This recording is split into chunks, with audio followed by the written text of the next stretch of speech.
नमस्कार, स्वागत है सभी छात्रों का। आज के इस वीडियो में हम लघुत्तम समावर्ती सीखेंगे अभाज्य गुणनखंड विधि द्वारा, जिन्हें हम एलसीएम, लोअर कॉमन मल्टीपल या लसअप भी कहते हैं। तो इन सभी सवालों का हल इस वीडियो में हम करने वाले हैं। सभी को अभाज्य गुणनखंड विधि द्वारा हल करके इनके लस हम ज्ञात करेंगे। लघुत्तम समावर्ती सबसे पहला सवाल है 14 और 18, इसका हम लस निकालेंगे। तो सबसे पहले इनका हम गुणनखंड करते हैं और इनका गुणनखंड एक साथ करते हैं। लस किसी भी संख्याओं का निकालते हैं तो उनका गुणनखंड एक साथ किया जाता है। ठीक है, ये पहला सवाल है हमारा। यहाँ पर दोनों संख्याएं सम है तो दोनों संख्याओं में 2 का पूरा पूरा भाग चला जाएगा। 2 का भाग 14 में 7 बार और 2 का भाग 18 में 9 बार। अब यहाँ एक संख्या 7 है और एक 9 है, तो 7 अभाज्य संख्या है तो 7 में तो किसी भी संख्या का भाग नहीं जाएगा 7 के अलावा। और 9 है, 9 भाज्य संख्या है तो 9 में 3 का भाग जाएगा, तो हम इसमें देंगे 3 का भाग। तो 7 में नहीं जाता तो जिस संख्या में भाग नहीं जाता उसे वैसे के वैसे हम उतार देते हैं। और 9 में 3 का भाग 3 बार। फिर से हम 3 का भाग देंगे क्योंकि अभी भी हमारे पास में 3 है, तो 3 में 3 का भाग एक बार जाएगा और 7 को वैसे के वैसे उतार देंगे और यहाँ पर 3 में 3 का भाग एक बार जाएगा। ठीक है, ये हो गए हमारे पास में। आखिरी जो संख्या बची है वह है 7, तो 7 में 7 का भाग एक बार और यहाँ पर पहले से ही एक आ चुका है। तो जब तक हमारे जो यहाँ पर नीचे जो भागफल ही होते हैं ये एक एक नहीं आते, तब तक हम गुणनखंड करते रहते हैं। तो अपने पास में 14 और 18 के जो गुणनखंड आए हैं वो आए हैं 2 गुणा 3 गुणा 3 गुणा 7। ठीक है, अब हमारा जो एलसीएम आएगा लघुत्तम समावर्ती वो इनका गुणनफल होगा। तो 7 तिया 21 और 3 दूना 6, 6 और 21 को हम गुणा करेंगे तो 6 एकम 6 और 6 दूना 12। तो कितना आया है 126 हमारा 14 और 18 का एलसीएम आया है। अब 126 वो संख्या है जो 14 और 18 दोनों से पूर्णतया विभाजित होती है। ये इसकी जांच कर सकते हैं हम।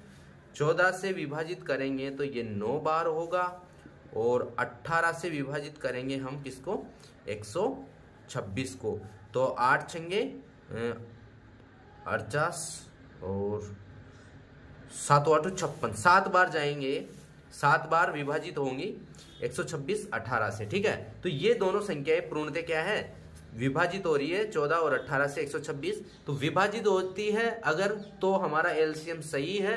अगर हमने जिस संख्या का गुणनखंड किया है एलसीएम निकाला है उनसे विभाजित नहीं होती है तो हमारा सवाल गलत है। तो इस तरह से हम जांच भी कर सकते हैं कि हमारा जो एलसीएम आया है वो सही है या नहीं है। अगली संख्या लेते हैं हम 9 12 और 18।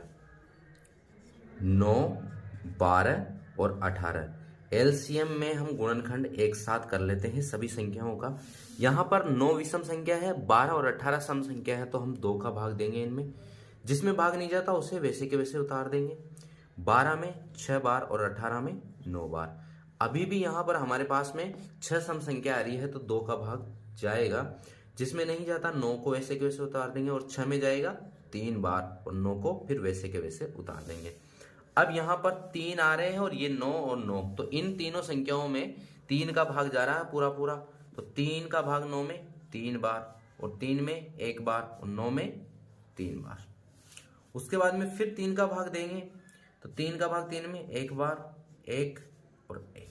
ठीक है, तो यहाँ पर तीनों संख्याएं जो का गुणनखंड किया था नीचे तीनों 1 आ गए हैं, तो ये गुणनखंड तो पूरा हो चुका है।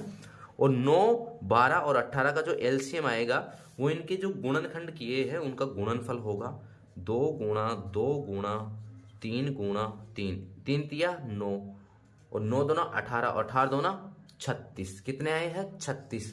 अब 36 वो संख्या है जो छोटी से छोटी जो 9 12 और 18 तीनों से विभाजित है।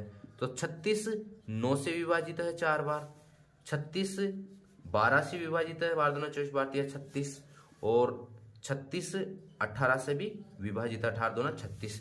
तो तीनों संख्याओं का जिनका हमने एलसीएम निकाला था उन तीनों ही संख्याओं से पूर्णतः विभाजित है। तो हमारा जो 36 एलसीएम आया है वो क्या है, बिल्कुल सही है।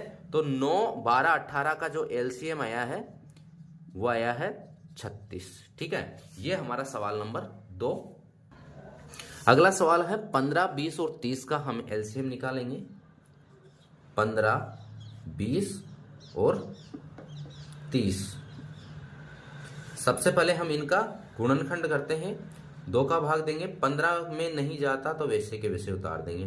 2 का भाग 10 में, 2 एकम 2 और ये 0, 2 एकम 2 और 1 बचा 10 हो गया, 5 2 10। अभी भी 2 का भाग जाएगा, सम संख्या है हमारे पास में। 2 का भाग 15 में नहीं जाता, वैसे के वैसे उतार दे। 10 में जाएगा 5 बार और 15 के 15।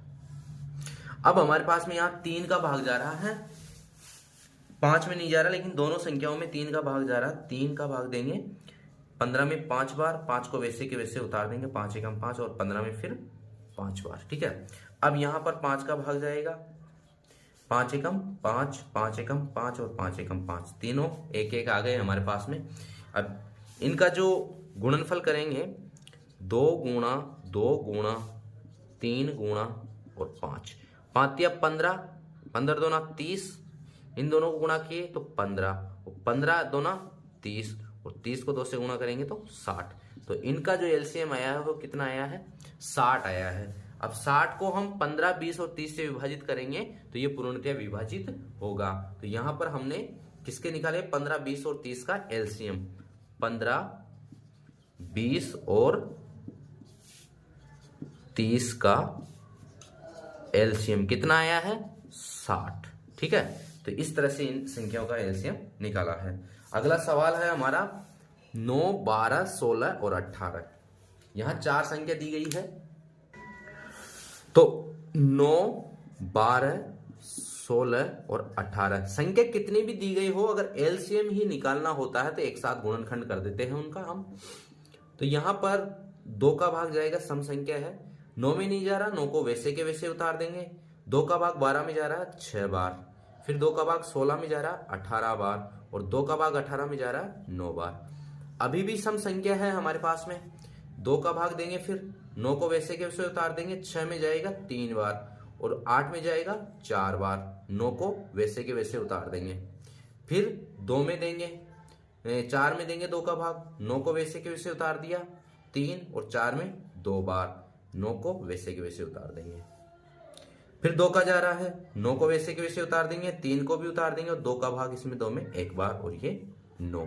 अब हमारे पास में 2 का भाग देने के लिए संख्या नहीं है, 3 का भाग देंगे हम। तो 9 में 3 का भाग 3 बार और 3 में 3 का 1 बार, ये 1 है, वैसे के वैसे उतार देंगे और 9 में 3 बार जाएगा। ठीक है, उसके बाद में अब 3 का भाग जाएगा, 3 में 1 बार, 1 1 और 3 में 1 बार। ठीक है, तो इस तरह से हमारे पास में नीचे सारी संख्याएं एक एक आ गई। अब इनका जो गुणनफल होगा 2 गुणा 2 गुणा 2, ये जो सारी संख्याएं हैं इनको लिख देंगे 3 बार, 4 बार 2 है, गुणा 2 इंटू 3 इंटू 3। ये हमारे क्या है, गुणनखंड आए हैं और सारे के सारे भाज्य संख्या है। 3 तिया 9, 9 2 18, 18 2 36, 36 2 72 और 72 2 2 2 4 और 7 2 14, 144। 9, 12, 16 और 18 का जो एलसीएम आया है 9, 12, 16 और 18 का एलसीएम कितना आया है, 144। तो 144 वो संख्या है जो इन तीनों संख्याओं से क्या हो रही है, विभाजित हो रही है। ठीक है, ये हुआ हमारा सवाल नंबर 4। और सवाल नंबर 5 आप करके देख सकते हो किस तरह से आपके आंसर आते हैं। और आपको अगर वीडियो अच्छा लगा हो तो लाइक कीजिए, चैनल को सब्सक्राइब कीजिए, आर्यभट्ट पाठशाला से जुड़े रहिए। धन्यवाद।